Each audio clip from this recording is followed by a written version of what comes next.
Hi, everyone.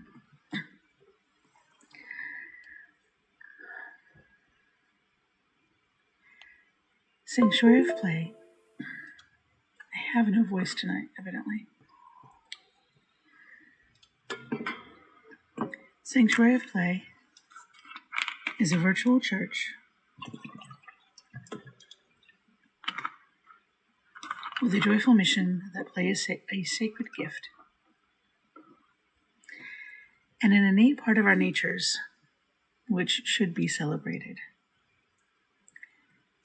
We feel play is a basic need like sleep, food, and water, shelter, and community. Like those practices, play is good for us, has a purpose, and can be expressed in many ways. We're going to talk about play here on this channel and encourage play in our lives. Play is a constant part of creation and existence. Animals like otters make mudsides to play. Babies laugh when we play peekaboo. Symphonies and operas are played across the centuries. Nations compete in sporting events. The celestial bodies look like they're dancing across the heavens. Everything plays, and we feel that is worth celebrating. The mission of the Sanctuary of Play Virtual Church is that celebrating play is a sacred practice. Our values are play is good, play is sacred, good play is fair and honest, play is personal, private, and social, and can elevate community. Tonight I'm going to be talking about whether there's a right age to play or not play. There isn't one. Another way to say that is it childish to want to play? I feel play can be childlike, but I don't feel play is childish. For a change to my other Sunday chats, I'm going to be referencing some Bible verses this time. I'll mention them as vague ideas because I don't want to quote any one specific translation. An often quoted verse when talking about if something is childish is Corinthians 13:11, the childish things verse. Backing up a few, the book of Corinthians is a New Testament book attributed to Paul, or Saul. Paul was a convert and a founder. Corinthians is him, broadly, going back to a church he had established and reading them the riot act. It's full of, look, I'm going to lay this out for you, statements and advice. He's yelling at people, so to speak. If we look a little bit in front of and after Corinthians 13, we can see that we're in the section of the lecture about gifts and being together for each other in mutual support and understanding, which is all of Corinthians 12, 13, and 14. Broadly speaking, I'm paraphrasing so much right now. Also, I hadn't realized we just passed Epiphany last week, which is that whole thing with wise kings and gifts, until just this morning when I had already written all of this down.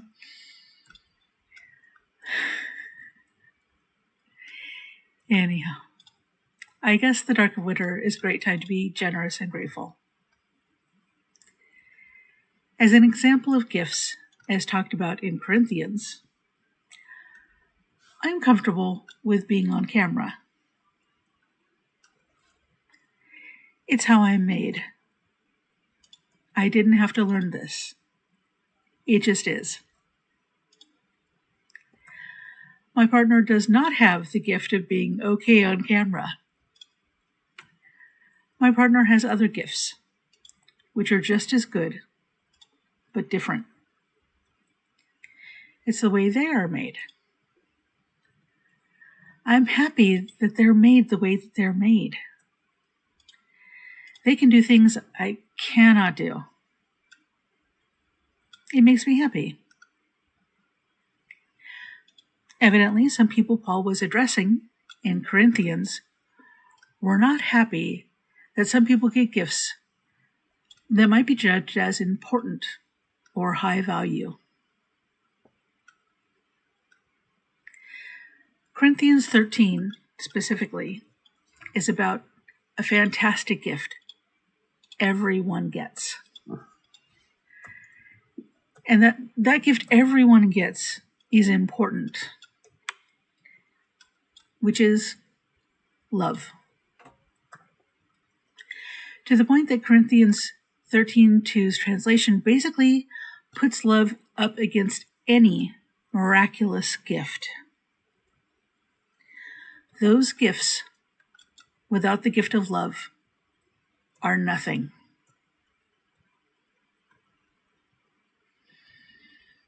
Which kind of makes love sound like everything.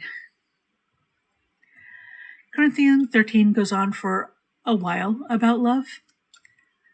Some of the most favored wedding verses comes from Corinthians 13.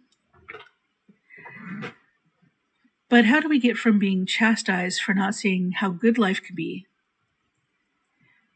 to being reminded we all have gifts, and that the best gift of love, which we all have, to talking about childish things?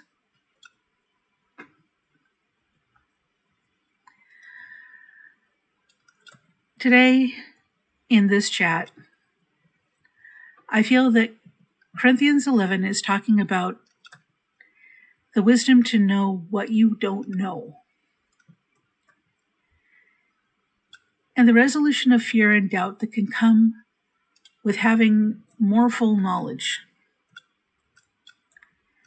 Later in chapter 11, the most treasured things to know are listed as faith, hope, and love.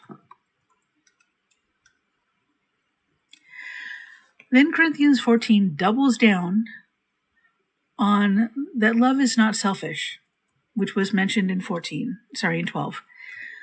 And 14 does this in a series of do this, not that. It has big works over faith energy. Corinthians 14 devolves into schooling people about being performative and egotistical. That's one way of looking at it. And leaving the way that Corinthians 14 goes on, and it does ramble on. And even when Corinthians 14 is being so not amazing, it still talks that being innocent to bad things is good. You don't have to put aside a hopeful and loving mindset. Being childlike is not the same as childish. In this framework, and in my heart, play is closer to love and hope than it is to anything ignorant, selfish, or childish, which might get in the way of recognizing and celebrating gifts. In my heart, play is a gift. It's an early gift. It's a gift everyone can have. To me, play is in the same area as love. And I'm not into ranking things, so I'm not going to argue if Paul was correct in putting life first as the best thing. I'm good with love too. In this feeling that play is a gift we all get to have, then play is something that's built in. Play is inside of us, waiting for us. Or maybe it's always there for us, the way that we can choose to play with our breathing, with meditation, singing, all of that. But when we stop thinking about breathing, our breath is still there. And this feeling that we all play because it's part of our natures, why would it be something we stop with time or age or experience? Does that happen? Do we stop playing? I think the National Football League shows that we keep playing. I think that one of the oldest artifacts we have is being a bone flute, which is something like 50,000 years old by dating technology. And people have been able to play replicas of that bone flute. Shows that we have kept playing. Senior centers organize bingo nights. We play. If play is part of us, and we do it our whole lives, then it is not a childish thing to be put aside. Please play without shame, guilt, or fear. Please play with your whole heart if you want to. Please play with love. There are at least 30 Bible verses I could bring up about play, joy, laughter, being glad, singing, dancing, making music, delighting, enjoying life, being cheerful, and celebrating. Play is a good thing we get to have. I'm going to keep doing more of it, and I invite you to play too. Thank you.